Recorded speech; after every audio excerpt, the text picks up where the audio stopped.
3 News Now this week. When you hear the last name Frost in Nebraska, you think of Nebraska football coach and former quarterback Scott Frost. But the Frost athlete that has achieved the most in the state is his mother, Carol.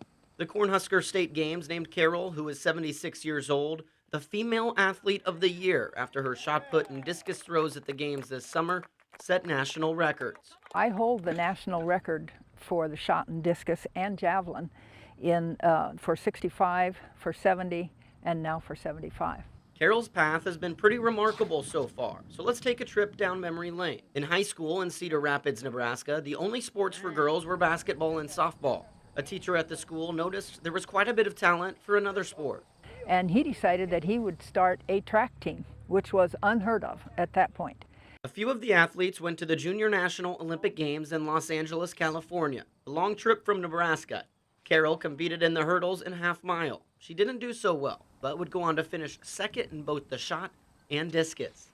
And so from that point on, I knew that I was going to be a thrower. There, that's my best one for the day. She then went to the University of Nebraska. There was no Title IX in place, which means Nebraska didn't have any athletic teams for women. To continue throwing, Carol had to throw on her own and was sponsored by an amateur athletic union club. I went through 4 years at the University of Nebraska and never once threw off of a shot or discus circle for the University of Nebraska because women weren't allowed. She says she would throw off tractor and combine platforms at the state fairgrounds and would run in the pig barn in the winter.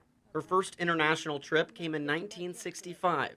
She went on to win the discus and finished 4th in shot and 6th in javelin. She was then on the national team and was just getting started. Won the nationals in 65, 66, 67, went to Winnipeg, Canada, and won the Pan Am gold medal in the discus. On top of that, she competed in the 1968 Olympic Games in Mexico City. In 1976, she put her coaching cap on, returning to UNL to coach cross country and track and field.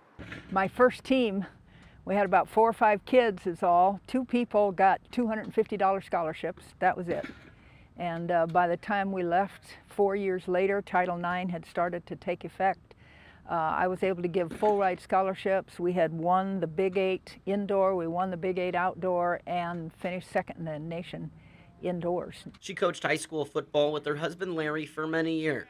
Then, a little over 10 years ago, she got back to throwing. When I turned 65, I started looking at some of the records for nationals and even worlds and thought, you know what, I'm still in decent shape. I think I could do that.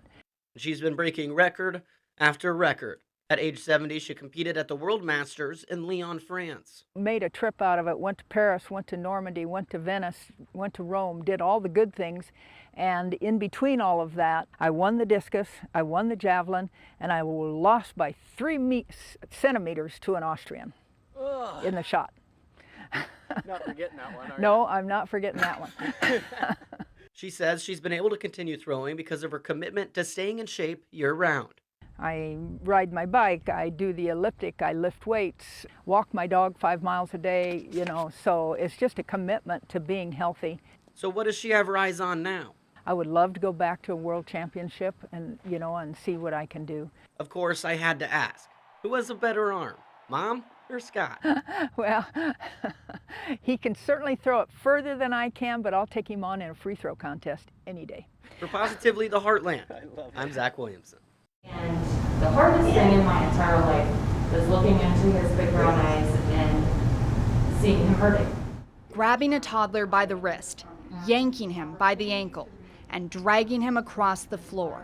This is what witnesses told police Carl Hansen did while yelling at a 2-year-old boy. And the defendant held him, pulled him towards him and held him still on the ground.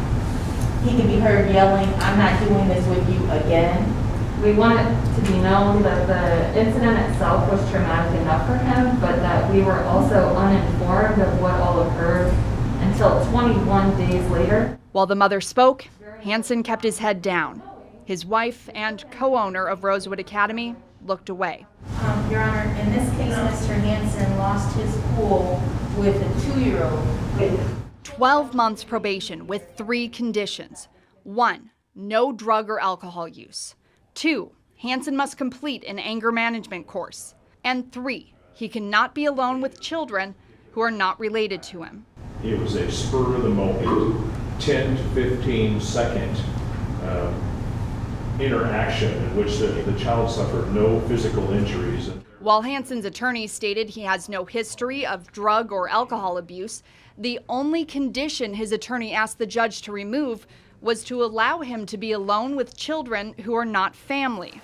Carl, why did you ask to be able to be alone with children? The judge disagreed and also ordered Hansen pay a $500 fine. Any comment to the families? Not saying a word as he walked out of the courthouse. Two young men blocked us from asking questions. And once we reached the exit, his wife also got involved. Reporting in Omaha, Courtney Johns, 3 News Now.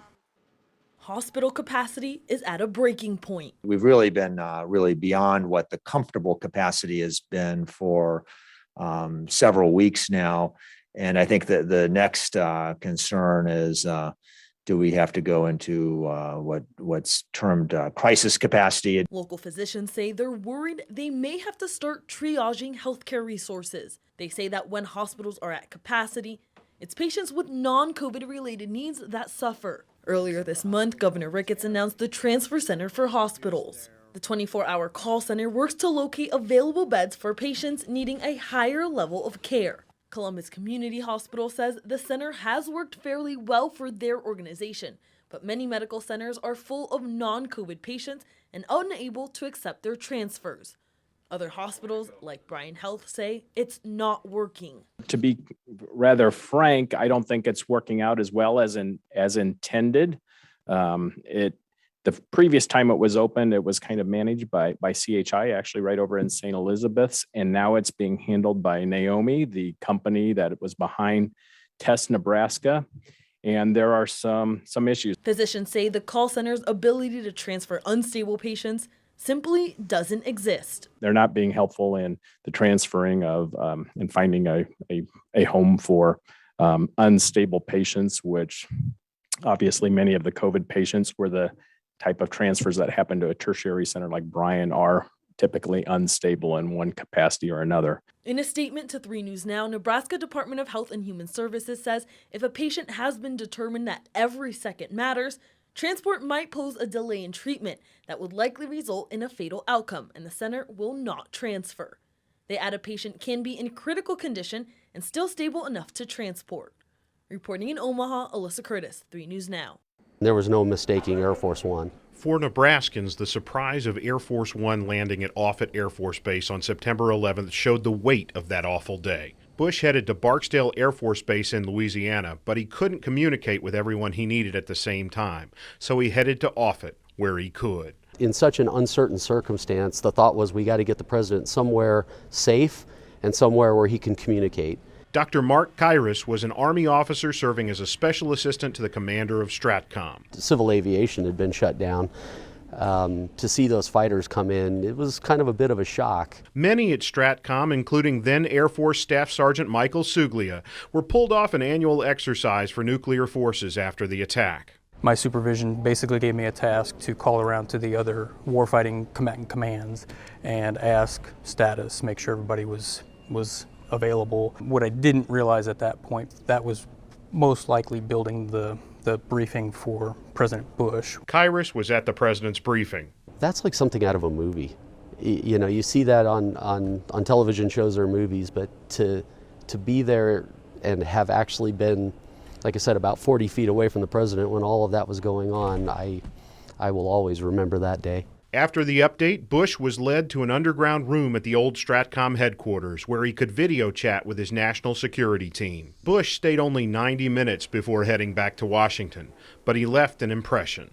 I think it highlighted to us the importance of the mission that we conduct here at United States Strategic Command daily. Aaron Sandiford, 3 News Now. Nebraska's governor's race already has 3 Republicans in it. That's Jim Pillen, Charles Herbster, and Brett Lindstrom. Today it got its first Democrat, State Senator Carol Blood of Bellevue. Let's stop using words like conservative, progressive, liberal, far right, and other terms that label Nebraskans.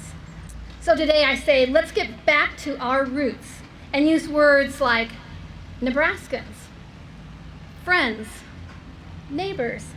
Blood says she's running to help Nebraska move beyond the political extremes. You know, I think it's clear that people are sick and tired of the polarization and they want to see the narrative changed. This us versus them dynamic is not going to work any longer in Nebraska because it's preventing us from getting things done. She says politics focuses too much time and attention on issues that divide people and not enough on the things that people care about, like property taxes and public health.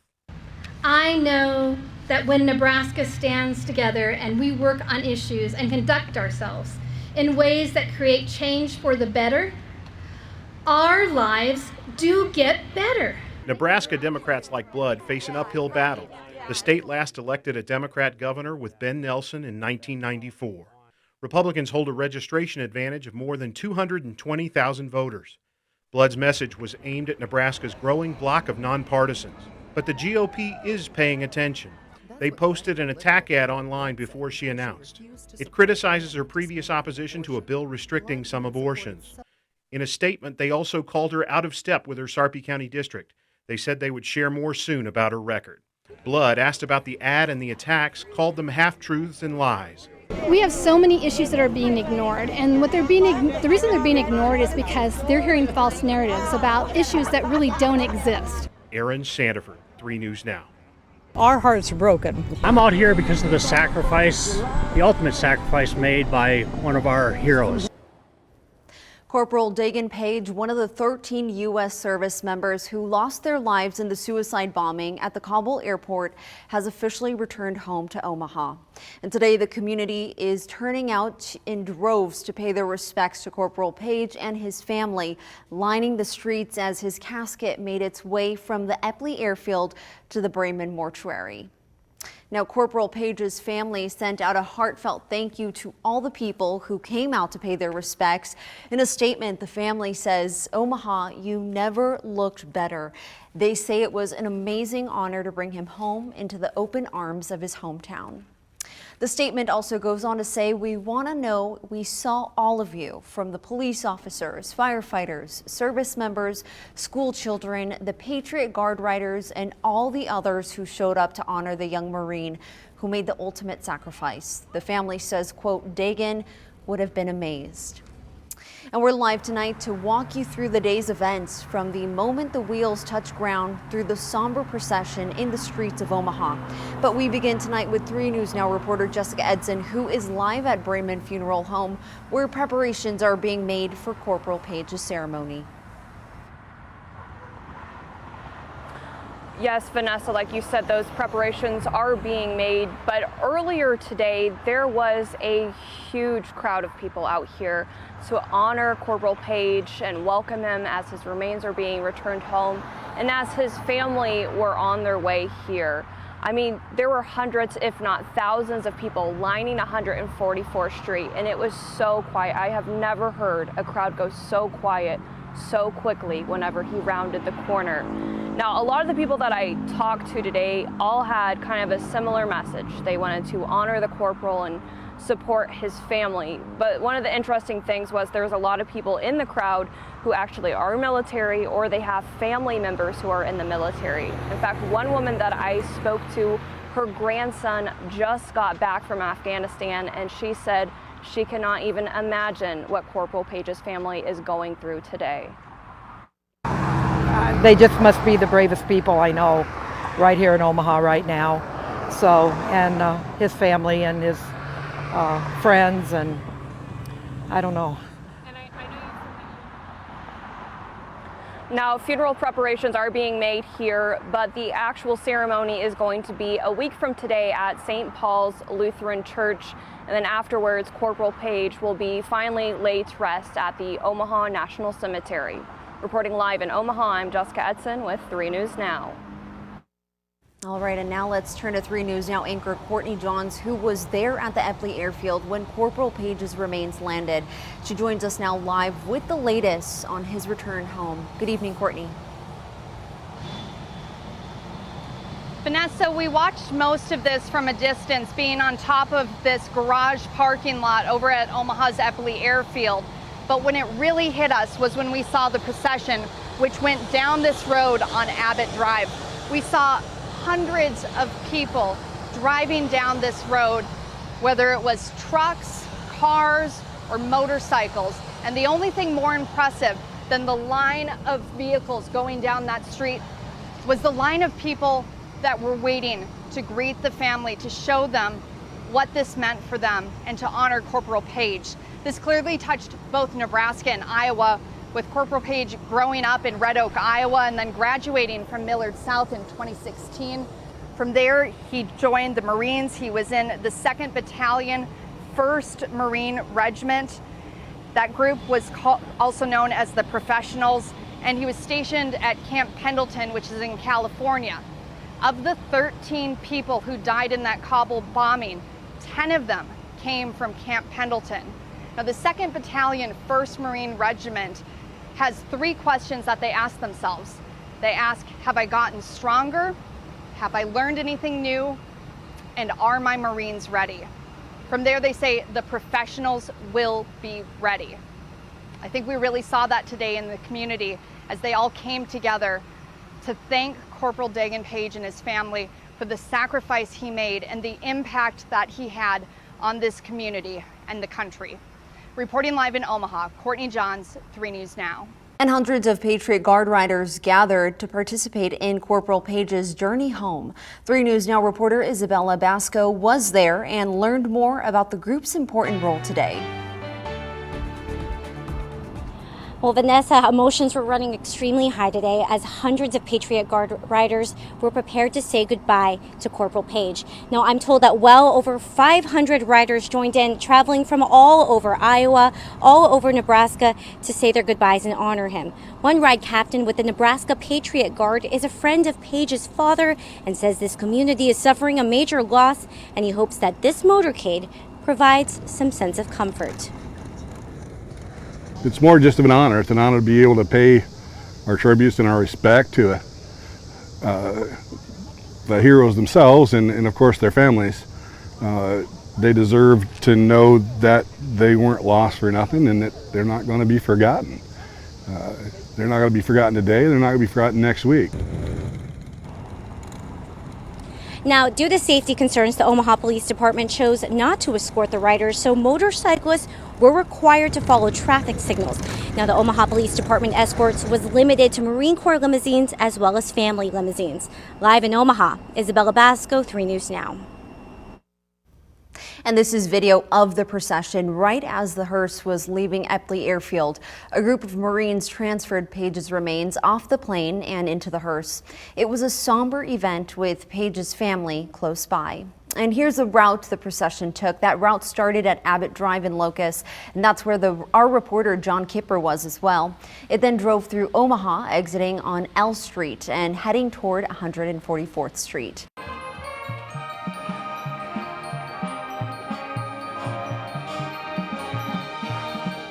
For years, the Monarch High School Marching Band has held a fundraiser where they receive donations from the community, and in turn, the band plays a private concert for the donor. We did 26 long concerts. We split into 4 different groups, so our band was split across 4 different areas. Out of those 26 concerts, a few stood out for the band this year.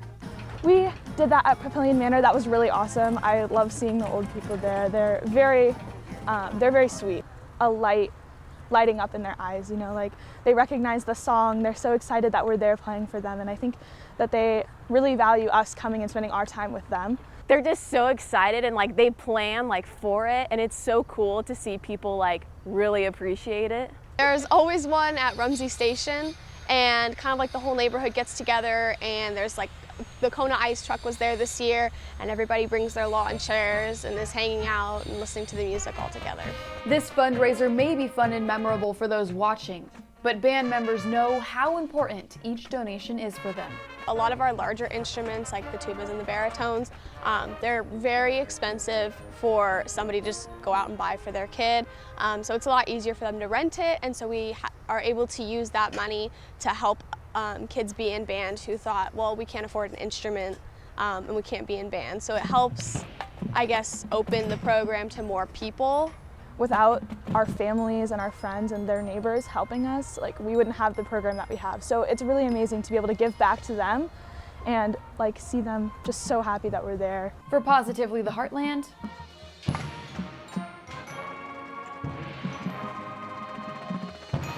I'm Ariana Martinez. It was truly his vocation and his avocation to be the best public servant that he could possibly be. Mike Boyle was a man of few hobbies, with a singular focus on his work as both Omaha mayor and on the Douglas County Board. Boyle passed away Monday at age 77. The man who proudly flaunted his Irish Catholic identity served as Omaha's mayor from 1981 to 1987, in which he was recalled. He got back into public office in 1997 when he was appointed to the Douglas County Board of Commissioners, representing South Omaha and parts of downtown, until his death on Monday. County Commissioner Jim Kavanaugh met Boyle in grade school and worked with him during Boyle's campaign for mayor. I knew Mike more than 50 years. Kavanaugh says Boyle worked hard on issues like corrections, mental health, and human services. Boyle was notorious for flip-flopping on key issues, such as the Juvenile Justice Center project. His views would evolve over time, often from one side to the other. Boyle was known to be fairly straightforward in public meetings. It is a boondoggle, and if it's adversarial, that's the way life is. Aside from policy, he was a genuinely funny guy. It's like making sausage in public. It's really tough. With a quick wit. We're never going to get anything done. Well, Claire, it's your fault. I'll be honest. Okay. How do you thank a man for 1 million laughs? Boyle narrowly survived his re-election for his 6th term last year, winning by just 3 votes over Roger Garcia. He made it a point to say, I think this election was so close that both of us should have some input on these decisions going forward, and he practiced what he preached. Kavanaugh says that shows the type of politician Mike Boyle was. And I'll always remember Mike with a smile on his face and a really lighthearted approach to the serious work of public service. And that is something that I think we can all learn a lesson from. John Kipper, 3 News Now.